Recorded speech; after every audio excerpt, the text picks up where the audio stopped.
গুম খুনের শিকার পরিবারের সদস্যদের সঙ্গে মতবিনিময়ে তারেক রহমান। 5 আগস্টের পরও খোঁজ না মেলায় স্বজনের আক্ষেপ। ৭১ ও ২৪-এ শহীদদের স্মরণে নীরবতা পালন। বছর যায়, নতুন বছর আসে, কিন্তু আমাদের বাবার আসে না। মনোনয়নপত্র বাতিলের আবেদন শুনানিতে ইসিতে হাসনাত আব্দুল্লাহ। কারণ দর্শানোর জবাব দিলেন মামুনুল। আইন শৃঙ্খলা পরিস্থিতি অনুকূল আছে কিনা পর্যবেক্ষণে ইইউ। ফাঁকা রাখা ৪৭ আসনের বিষয়ে সিদ্ধান্ত নিতে জামায়াতের জরুরি বৈঠক চলছে। ইসলামী আন্দোলন ও 10 দলের আলোচনা হতে পারে আজ। জোটে টানতে শেষ সময় পর্যন্ত অপেক্ষার ইঙ্গিত। চা দোকান থেকে ঝুট ব্যবসা, যুবলীগে যোগ দিয়ে বদলে যায় হাদি হত্যার মাস্টারমাইন্ড বাপ্পির জীবন। চাঁদাবাজি, লুটপাট ও দখলদারিত্বে গড়ে তোলেন শত কোটি টাকার সম্পদ। এবং টি-20 বিশ্বকাপের ভেন্যু নিয়ে আলোচনা করতে ঢাকায় আইসিসি প্রতিনিধি। বিকেলে বৈঠক। ভারতে না যাওয়ার সিদ্ধান্তে অনড় থাকার ইঙ্গিত ক্রিকেট বোর্ডের।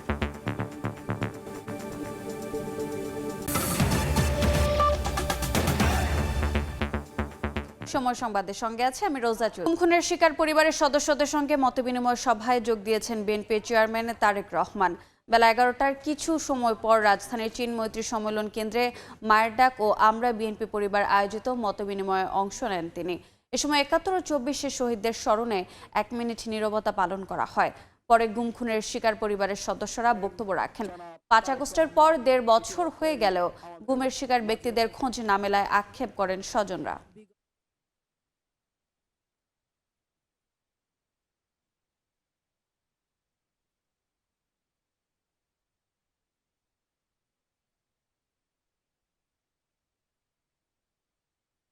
অনেক জায়গায় গিয়েছি এবং অনেক বক্তব্য দিয়েছি, কিন্তু বাবার খোঁজ পাইনি এখনো।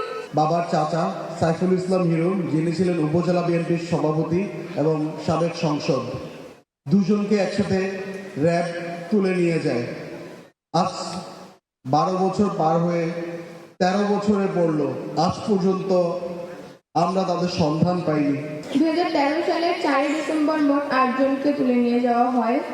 বসুন্ধরা থেকে সন্ধ্যাবেলায় সুমন চাচুর সহ 6 জন এবং রাতে আমার বাবা সহ আরো 2 জন, মোট 8 জনকে তুলে নিয়ে যাওয়া হয়। এই মুহূর্তে চীন মৈত্রী সম্মেলন কেন্দ্রে আছেন সহকর্মী আহমেদ সালেহিন। সরাসরি যাচ্ছি তার কাছে।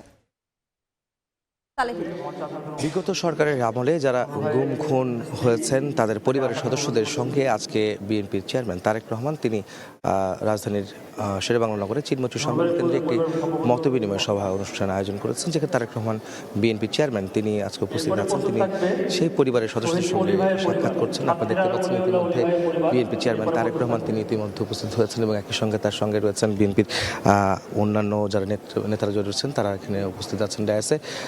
এছাড়া এখানে গত 15 বছরে অর্থাৎ 24-এর 5ই আগস্টের আগে 15 বছরে যে নির্যাতনের শিকার হয়েছেন, গুম হয়েছেন, যারা নিখোঁজ হয়েছেন, খুন হয়েছেন, সেই পরিবারের সদস্যদের সঙ্গে আজকে তিনি এই সভা করছেন, মতবিনিময় করছেন।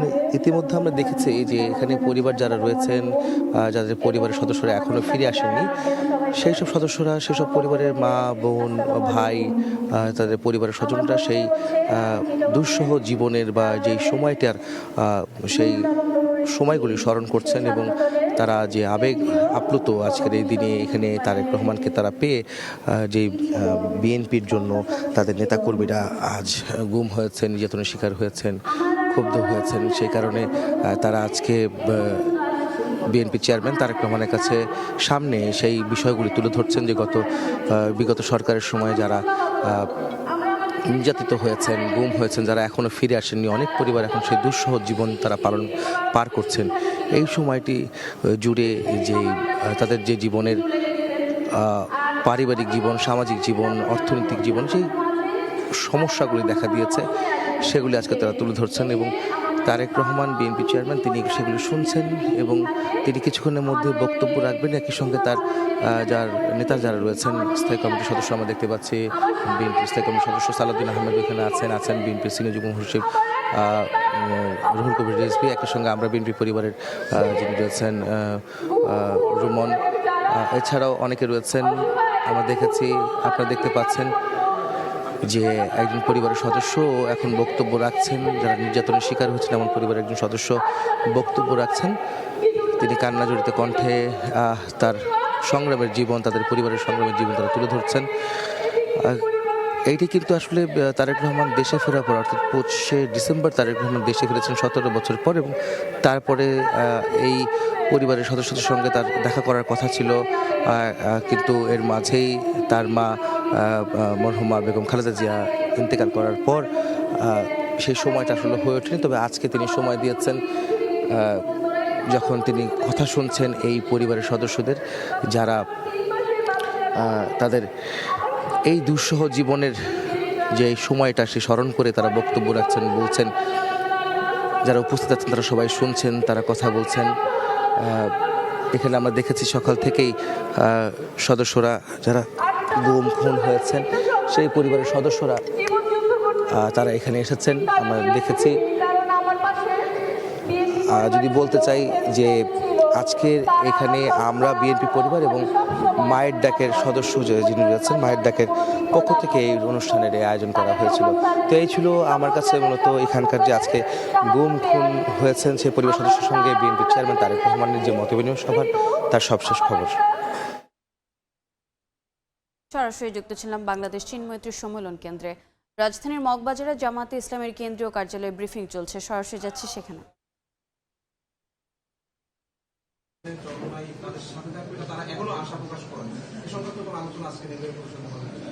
এটা আমাদের আন্দোলনরত যে 10টি দল নির্বাচনী ঐক্য প্রক্রিয়া যারা আছেন তার একটা লিয়াজো কমিটি আছে। সেই লিয়াজো কমিটি এই বিষয়ে দায়িত্বপ্রাপ্ত, ওনারা আলোচনা করে প্রয়োজনীয় সিদ্ধান্তগুলো বা তাদের প্রস্তাবনাগুলো শীর্ষ নেতৃবৃন্দকে জানাবেন, তারপরে সিদ্ধান্ত হবে। আর এই যে ঢাকা যে 47টি আসন রয়েছে, এই আসনগুলো আসলে আপনারা যে 10 দল আছেন তাদের প্রার্থী দেওয়ার ব্যাপারে কোনো বিশেষ সিদ্ধান্ত কি আছে কিনা, এবং এখান থেকে এনসিপি এবং মামুনুল হকের দল তারা দাবি করেছে। এইটাও আমাদের যে স্টিয়ারিং কমিটি আছেন, 10 দলের যে স্টিয়ারিং কমিটি, তারা এই সমস্ত বিষয়ে প্রস্তাবনা রেডি করে শীর্ষ নেতৃবৃন্দকে এটা তারা অবগত করবেন, তারপরে সে বিষয়ে সিদ্ধান্ত হবে। তারা যে বিষয়টা বলছে ইসলামের মানুষ, আমি তারা বলছে যে আকাঙ্ক্ষা ছিল, সে আকাঙ্ক্ষা বা ওয়ান বক্স পলিসি, অর্থাৎ সব মোর্চাগুলোর ভোট এক বাক্সে আসবে, এই নীতি থেকে মূলত আপনারা একটু দূরে সরে গেছেন। সেইখানকার অভিযোগ তুলে মূলত তারা বেরিয়ে গিয়ে এই 268 আসনে এককভাবে নির্বাচন করবে। এটা কি আপনি তো দায়িত্বশীল পর্যায়ে, আপনার কি মনে হয় তাদের অভিযোগ সঠিক বা আদতে তাদের অভিযোগ ঠিক আছে? এখনো তো আমরা এক বক্স নীতিতে আছি, সবাই আমরা এক বাক্সে ভোট দেব, সেই নীতিতে আমরা এখনো আছি। সরাসরি যুক্ত ছিলাম রাজধানীর মগবাজারে। মনোনয়নপত্র বাতিলের আবেদন শুনানিতে নির্বাচন কমিশনে এসেছেন হাসনাত আব্দুল্লাহ। কারণ দর্শানোর জবাব দিলেন মাওলানা মামুনুল হক। নির্বাচন কমিশনের প্রার্থিতা বাতিল আদেশের বিরুদ্ধে 8ম দিনে আপিল শুনানি শুরু হয় সকাল 10টায়। 100টি আপিলের শুনানি অনুষ্ঠিত হবে আজ। অন্যান্য প্রার্থীদের ন্যায় আপিল শুনানিতে অংশ নিতে ইসিতে এসেছেন কুমিল্লা 4 আসনের সংসদ সদস্য প্রার্থী হাসনাত আব্দুল্লাহ। তার বিরুদ্ধে মনোনয়ন বাতিলের আবেদন করেছেন বিএনপি প্রার্থী মঞ্জুরুল আহসান মুন্সি। এছাড়া আচরণবিধি লঙ্ঘনের অভিযোগে ইসির দেয়া কারণ দর্শানোর নোটিশের ব্যাখ্যা দিয়েছেন খেলাফতে মজলিসের আল্লামা মামুনুল হক। শুনানি শেষে একে একে বেরিয়ে এসে গণমাধ্যমে কথা বলছেন প্রার্থীরা। ইসি থেকে মনোনয়নের বৈধতা ফিরে পাচ্ছেন বেশিরভাগ আবেদনকারী।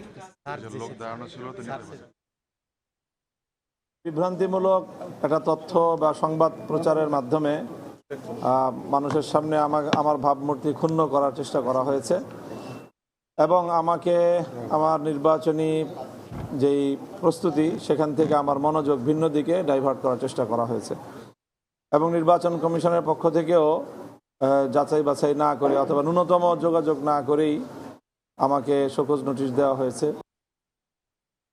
এই মুহূর্তে আগারগাঁও নির্বাচন ভবনে আছেন সহকর্মী শাহিন আলম, সরাসরি যাচ্ছি তার কাছে। শাহিন, প্রার্থিতা বাতিলের বিরুদ্ধে আপিল শুনানির আজ 8ম দিন এবং আগামীকাল আপিল শুনানির মধ্য দিয়ে এই আপিল শুনানির যে কার্যক্রম সেটি শেষ হবে। আজকে সকাল 10টা থেকে এই শুনানি শুরু হয়েছে। প্রথম আর্ধের শুনানি বেলা 1টা পর্যন্ত চলবে। পুনরায় মধ্যাহ্নের বিরতির পর 2টা থেকে বিকেল 5টা পর্যন্ত এই শুনানি চলবে এবং জানিয়ে রাখি যে আজকের দিনে টোটাল 100টি শুনানি কার্যক্রম অনুষ্ঠিত হবে। নির্বাচন কমিশনারদের এবং প্রার্থীদের উপস্থিতিতে এই শুনানি কার্যক্রমটি শুরু হয়েছে। এবং জানিয়ে রেখে আজকে যে প্রার্থীরা উপস্থিত রয়েছেন তাদের মধ্যে অন্যতম কুমিল্লা 4 আসন থেকে সংসদ সদস্য পদপ্রার্থী জাতীয় নাগরিক পার্টির দক্ষিণাঞ্চলের মুখ্য সমন্বয়ক হাসনাত আবদুল্লাহ, তিনি ইসিতে উপস্থিত আছেন। তার বিরুদ্ধে অপর যে বিএনপির যিনি প্রার্থী রয়েছেন তিনি একটি অভিযোগ এনেছেন, 2টি অভিযোগ নিয়ে এসেছেন এবং তাদের 2 জনের উপস্থিতিতে সেই শুনানিটিও অনুষ্ঠিত হবে এবং নির্বাচন কমিশন তাদের সেই রায়টি সেটি জানিয়ে দেবেন। পাশাপাশি নির্বাচন কমিশনে এসেছেন খেলাফতে মজলিসের আল্লামা মামুনুল হক, তিনি এসেছেন কারণ তার বিরুদ্ধে নির্বাচন কমিশন একটি কারণ দর্শানোর নোটিশ দিয়েছিলেন, তিনি নির্বাচনী আচরণ বিধি লঙ্ঘন করেছিলেন এমন একটি অভিযোগে সেই নোটিশটি তাকে দেওয়া হয়েছিল এবং কমিশনে এসে তিনি তার সেই ব্যাখ্যা দিয়েছেন। পরবর্তীতে নিশ্চয়ই নির্বাচন কমিশন এই বিষয়ে তাদের সুস্পষ্ট অবস্থান জানাবেন। আমরা আজকে 100টি আবেদনের শুনানি হবে, আগামীকাল যে 45টি আবেদন বাকি থাকবে সেটি সকাল 10টা নাগাদ শুরু হয়ে এবং 12:30টার মধ্যেই সেই শুনানিটি শেষ হয়ে যাবে। যদি বলি যে নির্বাচন কমিশনে 10 তারিখ এই আপিল শুনানি শুরু হয়েছে এবং 18 তারিখ শুনানির মধ্যে দিয়ে এই শুনানি কার্যক্রমের শেষ হবে। তো এই ছিল আমার কাছে নির্বাচন কমিশন থেকে আপিল শুনানির সর্বশেষ খবর। সরাসরি যুক্ত ছিলাম রাজধানীর আগারগাঁয়ে। কোনো ধরনের হস্তক্ষেপ নয়, নিরপেক্ষভাবে নির্বাচন পর্যবেক্ষণ করবে ইউরোপীয় ইউনিয়ন। ভোটের আগে আইন শৃঙ্খলা পরিস্থিতি খতিয়ে দেখার কথা জানিয়েছেন পর্যবেক্ষক মিশনের উপপ্রধান ইন্তালাসে। আন্তর্জাতিক মান বজায় রেখে নির্বাচন হচ্ছে কিনা তাও পর্যবেক্ষণ করবে ইইউ। ত্রয়োদশ জাতীয় সংসদ নির্বাচন পর্যবেক্ষণে ধাপে ধাপে ইউরোপীয় ইউনিয়নের পর্যবেক্ষক আসছেন বাংলাদেশে। শনিবার সকালে রাজধানী থেকে 56 জন দীর্ঘমেয়াদী পর্যবেক্ষক দেশের বিভিন্ন জেলার উদ্দেশ্যে রওনা হন। দেশজুড়ে পর্যবেক্ষণ করবেন নির্বাচন সংক্রান্ত প্রশাসনিক কাজ। প্রতি সপ্তাহে প্রতিবেদন পাঠাবেন ইইউ মিশনে। We are really looking forward to your reports and to your assessment from the field. সংক্ষিপ্ত সংবাদ সম্মেলনে আসন্ন নির্বাচনকে বাংলাদেশের জন্য ঐতিহাসিক হিসেবে উল্লেখ করেন ইইউ পর্যবেক্ষণ দলের উপপ্রধান ইন্তালাসে। বলেন, হস্তক্ষেপ নয়, স্বাধীন এবং নিরপেক্ষভাবে ভোট পর্যবেক্ষণ করবে EU. We are deploying our 56 long-term observers to the field. They are going to all 64 administrative districts of Bangladesh. Mission comes well in advance of an election, sends out observers to the field, observes all relevant aspects of electoral process in the field, its impartiality, its independence, and its non-interference, which means we are invited to observe, not to interfere, and we will very strictly adhere to this mandate that's given to us through the invitation. নির্বাচন শেষ হওয়া পর্যন্ত পর্যবেক্ষণের mandate নিয়ে কাজ করবে EU প্রতিনিধি দল। পরে আরও 90 জন স্বল্প সময়ের পর্যবেক্ষক এবং নির্বাচনের দিন ইইউ সংসদের সদস্যরা আসবেন। Out in a country, observing in the big towns, in the big cities, towns and villages. This means that 90 more short-term observers will be coming from Europe. ভোটের 2 দিন পর প্রাথমিক এবং 2 মাস পর পূর্ণাঙ্গ প্রতিবেদন প্রকাশ করবে ইউরোপীয় ইউনিয়ন। শাতিলা শারমিন, সময় সংবাদ, ঢাকা। সময় সংবাদে আরও থাকছে। সিলেটে দুর্ঘটনা কবলিত বাসকে আরেক বাসের ধাক্কা, নিহত 2, আহত আরও 12 জন। সুনামগঞ্জে সড়কে প্রাণ ছড়ল একজনের।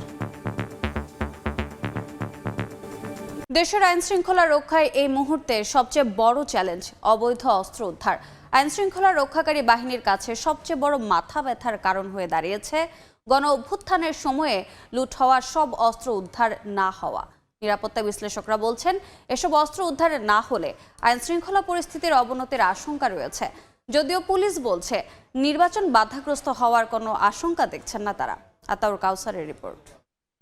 পুলিশের তথ্য মতে গণ অভ্যুত্থানের সময় লুট হয়েছিল বিভিন্ন ধরনের 5763টি আগ্নেয়াস্ত্র এবং 6.5 লাখ রাউন্ড গোলাবারুদ। 2026-এর মধ্য জানুয়ারি পর্যন্ত উদ্ধার হয়েছে 4431টি আগ্নেয়াস্ত্র এবং প্রায় 4 লাখ রাউন্ড গোলাবারুদ। এখনো উদ্ধার হয়নি এমন অস্ত্রের মধ্যে আছে চাইনিজ রাইফেল 114টি, চাইনিজ এসএমজি 31টি, 7.62 পিস্তল 207টি, 9mm পিস্তল 455টি এবং শটগান 393টি। অবৈধ অস্ত্র যত রকম যেভাবে থাকুক, এইটা উদ্ধার করাটা এটা আমাদের একটা পুলিশের এখন প্রায়োরিটি। গোয়েন্দা নজরদারি এবং আমাদের অভিযান এবং পুরস্কার ঘোষণার মাধ্যমে যদি জনগণ সম্পৃক্ত হয় তাহলে সেক্ষেত্রে আমার মনে হয় একটা বড় অংশ অস্ত্র উদ্ধার করা সম্ভব। নিয়মিত অস্ত্র রিকভার হচ্ছে আশা করি নির্বাচনের আগে একটা বড় অংশ আমরা রিকভার করতে পারবো। পুলিশের এমন আশ্বাসে আশ্বস্ত নন নিরাপত্তা বিশ্লেষক। নির্বাচনে নিরাপত্তা পরিস্থিতি নিয়ে ঝুঁকি থাকার দাবি করে তিনি বলেন, কাজেই দিতে হবে অস্ত্র উদ্ধারের প্রমাণ। অভিযানের পরিপূর্ণ সফলতা আসবে তখনই যখন আইন শৃঙ্খলা বাহিনীর সোর্সগুলো ঠিকমতো কাজ করবে। যতগুলো টার্গেট কিলিং হয়েছে সেটা রাজনৈতিক বা নির্বাচন কেন্দ্রিক, সেটা তো আমার প্রার্থীদের মধ্যে একটা ভয়ের পরিবেশ তৈরি করেছে। যদি আবার কোনো টার্গেট কিলিংয়ের প্রসঙ্গ তৈরি হয়, নির্বাচন অনুকূল পরিবেশ বা পরিস্থিতির প্রসঙ্গে সবাইকে কিন্তু একটা ভাবনার মধ্যে ফেলে দিবে, যা কিন্তু নির্বাচন হওয়া না হওয়ার প্রসঙ্গে একটা প্রভাব সৃষ্টি করবে। আইন শৃঙ্খলা পরিস্থিতি নিয়ন্ত্রণে আইন শৃঙ্খলা রক্ষাকারী বাহিনীর মনোবল ফেরাতেও কার্যকর পদক্ষেপ চান বিশ্লেষকরা। আতাউর কাউসার, সময় সংবাদ, ঢাকা। ওসমান হাদি হত্যার মাস্টার মাইন্ডে যুবলীগ নেতা তাইজুল ইসলাম চৌধুরী বাপ্পি চায়ের দোকানি থেকে হয়ে যান ঝুট ব্যবসায়ী। 2012 সালে যুবলীগের রাজনীতিতে যুক্ত হয়ে ওঠেন বেপরোয়া। রাজধানীর পল্লবী ও রূপনগরে চাঁদাবাজি, লুটপাট ও দখলদারিত্ব কায়েম করেন বাপ্পি। এক যুগে গড়ে তোলেন শত কোটি টাকার অবৈধ সম্পদ। সময় সংবাদের অনুসন্ধানে বেরিয়ে এসেছে এসব তথ্য। মাসুদুর রহমানের রিপোর্টে বিস্তারিত। ইনকিলাব মঞ্চের মুখপাত্র শহীদ ওসমান হাদি হত্যা মামলার প্রায় 1 মাসের তদন্তের পর 6 জানুয়ারি আদালতে অভিযোগপত্র দেয় ঢাকা মহানগর গোয়েন্দা পুলিশ। মাস্টার মাইন্ড হিসেবে নাম আসে যুবলীগ নেতা ও সাবেক কাউন্সিলর তাইজুল ইসলাম চৌধুরী বাপ্পির। বাপ্পির বিষয়ে খোঁজ নিতে রাজধানীর পল্লবীতে সময় সংবাদ। স্থানীয়রা জানান, বাপ্পির বাবা মন্টু চা বিক্রি করতেন, বাপ্পিও সেই দোকানেই বসতেন। পরে তার বাবা গার্মেন্টস থেকে ঝুট বের করার কাজে নামে। 2008 সালে বাবা মারা গেলে ঝুট ব্যবসায় যুক্ত হন বাপ্পি। উনি এক সময় ক্যারাম বোর্ডের ঘর করে একটু ভাড়া নিয়ে ওখানে 8-10টা ক্যারাম বোর্ডের বোর্ড চলতো আর কি। এই এলাকার রাজত্ব করছে এমপি সাহেবের খাস লোক ছিলেন। 2005-06 দিকে যুবলীগের মিছিল মিটিংয়ে যাওয়া শুরু করেন। 2012 সালে গিয়ে পান পল্লবীর একটি ওয়ার্ডের যুবলীগের সাধারণ সম্পাদকের পদ। স্থানীয়রা জানান, এরপর থেকে বেপরোয়া হয়ে ওঠেন বাপ্পি। যা ঝামেলা করছিল জুট ব্যবসা নিয়ে, অনেকগুলো মানুষও মারছিল, কত আগে থেকে বসছিল। পুরো পল্লবী দেওয়ার অফিস, মানে যেখানে বসবে সেখানে অফিস। কয়টা অফিস নেবেন উনি? বাপ্পি চাঁদাবাজির পাশাপাশি দখলদারিতেও ছিলেন সিদ্ধহস্ত। রাজধানীর পূরবী সুপার মার্কেট সমিতির অফিস দখল করে বনে যান সহঘোষিত সভাপতি। গত 5 বছরে দোকান কেনাবেচার নামে কমিশনের মাধ্যমে হাতিয়ে নিয়েছেন কোটি কোটি টাকা। একটা দোকান বিক্রি করলেও ওনাদের একটা বেনিফিট দিতে হতো, কিনলেও দিতে হতো, এবং ফুটপাত থেকে একটা চাঁদা উঠতো। বাপ্পি বসতো, তার ওনাদের কমিটির যারা আছিল সবাই ওখানে বসতো। ওসমান হাদি হত্যাকাণ্ডের প্রধান মাস্টার মাইন্ড তাইজুল ইসলাম চৌধুরী বাপ্পি যুবলীগের প্রভাব খাটিয়ে অবৈধভাবে গড়ে তুলেছেন বিপুল ধন সম্পদ। আজকে আমরা খুঁজে বের করার চেষ্টা করব সে সকল সম্পদগুলো। রাজধানীর কাফরুলের রূপসী প্রোয়েক্টিভ ভিলেজ আবাসিক এলাকায় পরিবার নিয়ে থাকতেন বাপ্পি। দ্বিতীয় তলায় তার 2টি ফ্ল্যাট। তার দেখা হয়নি, ওর ভাই মাঝে মাঝে আসতো, আয়সায়রা ওই ঘরে কিছু মাল সামানো ছিল, ওইগুলো নিয়ে গেছে। রাজধানীর পল্লবীর 7 নম্বর সেকশনের নিজের এই প্লটটি ভাড়া নিয়ে 6 নং ওয়ার্ড কাউন্সিলরের কার্যালয়ে পরিণত করেন। 2024 সালের 4 আগস্ট পর্যন্ত এখানে অফিস করেন। এখনো এটির ভাড়া তোলেন তার ভাই। এটা ওই নির্ধারিত ভাড়া, সিটি কর্পোরেশনের ভাড়া তার ভাই নিয়ে যায়। মিল্ক ভিটা রোডের 6 কাঠা জমির ওপর এই বাড়িটি বাপ্পিদের। তৃতীয় তলায় থাকেন সৎমা। সরকার যাওয়ার পরে আমরা আর দেখি না, আমাকে এই জায়গায় মাঝেটা যে আসতো। পল্লবীর সেনপাড়ায় আছে 3 কাঠার প্লট, কামারপাড়াতেও আছে 4 কাঠার প্লট। হাদি হত্যার মাস্টারমাইন্ড তাইজুল ইসলাম চৌধুরী বাপ্পির ঢাকার অবৈধ সম্পদ খোঁজের পর এবার ঢাকার বাইরে তার যে সকল অবৈধ সম্পদ ছিল সেগুলোর খোঁজে মাঠে নেমেছিলাম আমরা। অবশেষে আশুলিয়ায় এসে তার 2টি প্লটের সন্ধান মিলেছে। 16.5% এই প্লট 2021 সালে ক্রয় করেন বাপ্পি। একই প্রকল্পে আরো 2টি প্লটের সন্ধান মেলে বাপ্পির। 4টি প্লটে আছে 33.68% জমি, যার বাজার মূল্য প্রায় 3 কোটি টাকা। স্থানীয়রা জানান, মালিক সমিতির নামে কিনে পরে নিজের নামে করে নেন এসব জমি। এই সম্পদগুলো বাজেয়াপ্ত করে এই গরিব দুঃখী বা সরকারের ত্রাণ তহবিলে নিয়ে নিলে বেটার হবে। বাপ্পির প্লট, বাড়ি ও ফ্ল্যাটের বাইরেও ব্যাংক হিসাবে মেলে বিপুল লেনদেনের তথ্য। তার বেনিফিশিয়ারি যারা ওই লোকের অ্যাকাউন্টে গেছে কিনা এটা আমরা খতিয়ে দেখতেছি। এদিকে বাপ্পির কাউন্সিলর অফিসে শুটার ফয়সালের সাথে বৈঠকের ভিডিও পাওয়া গেছে। হাদিকে হত্যার পরিকল্পনার আগে সেপ্টেম্বরে ভারত থেকে শরীয়তপুরে এসে বিয়ে করে আবারও ভারতে চলে যান বাপ্পি। কলকাতা পুলিশের কাছে আটকের পর ছাড়াও পান তিনি। তারা অবৈধ পথে সীমান্ত পাড়ি দিয়েছে এবং সেক্ষেত্রে যারা সহযোগিতা করেছে তাদের বক্তব্যগুলো আমরা গুরুত্বের সাথে আমলে নিয়েছি। বাপ্পি ও ফয়সালকে ভারত থেকে ফেরাতে কাজ চলছে বলে জানিয়েছে পুলিশ। মাসুদুর রহমান, সময় সংবাদ, ঢাকা। এবার বাণিজ্যের সংবাদ।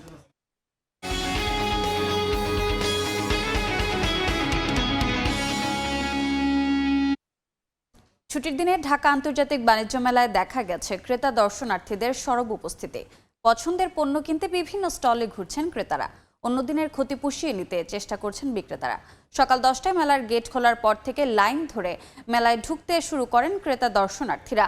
মেলায় রান্নাঘরের তৈজসপত্র থেকে শুরু করে পোশাক, কসমেটিক্স সহ নানা বাহারি পণ্য রয়েছে। বিদেশি পণ্যের সমাহারও দেখা গেছে। সাপ্তাহিক কর্মদিবসগুলোতে সমাগম কম থাকলেও ছুটির দিনে সেটি পুষিয়ে নেওয়া যাচ্ছে বলছেন দোকানিরা। এছাড়া অফার আর কেনাকাটার উন্মাদনায় দ্বিতীয় সপ্তাহে প্রাণ ফিরে পেতে শুরু করেছে এই মেলা।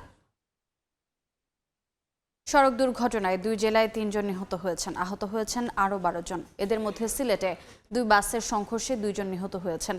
সকালে ঢাকা সিলেট মহাসড়কের ওসমানী নগর এলাকায় এই দুর্ঘটনা ঘটে। পুলিশ জানায় সিলেট থেকে ঢাকাগামী এনা পরিবহনের সঙ্গে গাইবান্ধা থেকে সিলেটগামী শ্যামলী পরিবহনের সংঘর্ষ হয়। এ সময় দুর্ঘটনা কবলিত বাসকে পেছন থেকে ধাক্কা দেয় ইউনিক পরিবহনের আরেকটি বাস। এতে ঘটনাস্থলেই 2 জনের মৃত্যু হয়, আহত হন অন্তত 10 জন। ব্রাহ্মণবাড়িয়ার সরাইলে স্বতন্ত্র প্রার্থী ব্যারিস্টার রুমিন ফারহানার উঠান বৈঠকের সময় সংঘর্ষে আহত হয়েছেন 10 জন। স্থানীয়রা জানান, শুক্রবার রাতে সরাইল উপজেলার তেরোকান্দা গ্রামে চলছিল নির্বাচনী উঠান বৈঠক। একজনের শরীরে ধাক্কা লাগাকে কেন্দ্র করে কথা কাটাকাটি ও ধস্তাধস্তি শুরু হয়। এক পর্যায়ে রূপ নেয় সংঘর্ষে। দেখছেন সময় সংবাদ। খেলার খবর। টি-20 বিশ্বকাপের ভেন্যু পরিবর্তন ইস্যুতে বিসিবির সঙ্গে আলোচনা করতে ঢাকায় এসেছেন আইসিসি প্রতিনিধি। আজ বিকেলে এক দফা আলোচনা হওয়ার কথা রয়েছে দুই পক্ষের মধ্যে। তবে গতকাল দিনভর গুঞ্জন ছিল আইসিসি প্রতিনিধি দলের দ্বিতীয় সদস্য ভারতীয় হওয়ায় তার ভিসা দেয়নি বাংলাদেশ কর্তৃপক্ষ। কিন্তু সূত্রের খবর, সেই কর্মকর্তারও ভিসা হয়ে গেছে। তবে দেরিতে হওয়ায় আজ রাতে ঢাকা এসে পৌঁছাবেন তিনি। সেক্ষেত্রে রোববার আরেক দফা বিসিবি এবং ক্রীড়া মন্ত্রণালয়ের সঙ্গে বৈঠক হবে আইসিসির 2 প্রতিনিধির। ধারণা করা হচ্ছে সেই বৈঠক থেকেই চূড়ান্ত হবে বাংলাদেশের টি-20 বিশ্বকাপ ভাগ্য।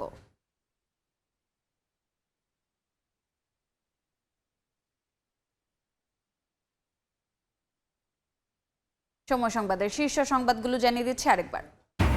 গুম খুনের শিকার পরিবারের সদস্যদের সঙ্গে মতবিনিময়ে তারেক রহমান। 5 আগস্টের পরও খোঁজ না মেলায় স্বজনের আক্ষেপ। 71 ও 24 শহীদদের স্মরণে নীরবতা পালন। মনোনয়নপত্র বাতিলের আবেদন শুনানিতে ইসিতে হাসনাত আব্দুল্লাহ। কারণ দর্শানোর জবাব দিলেন মামুনুল। আইন শৃঙ্খলা পরিস্থিতি অনুকূলে আছে কিনা পর্যবেক্ষণে ইইউ। 47 আসন ফাঁকা রেখে শেষ পর্যন্ত ইসলামী আন্দোলনের জন্য অপেক্ষা করবে 10 দল। জরুরি বৈঠক শেষে ব্রিফিংয়ে জামাত নেতা জুবায়ের।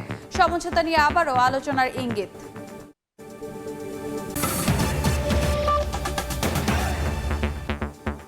এ ছিল দুপুর 12টার সময় সংবাদে। এরপর খেলার সময় নিয়ে সঙ্গে থাকবেন সাব্বির মিথুন। রোজা, আপনাকে ধন্যবাদ। খেলার সময় নিয়ে আসছি কিছুক্ষণ পর, সঙ্গে থাকুন সময়ের।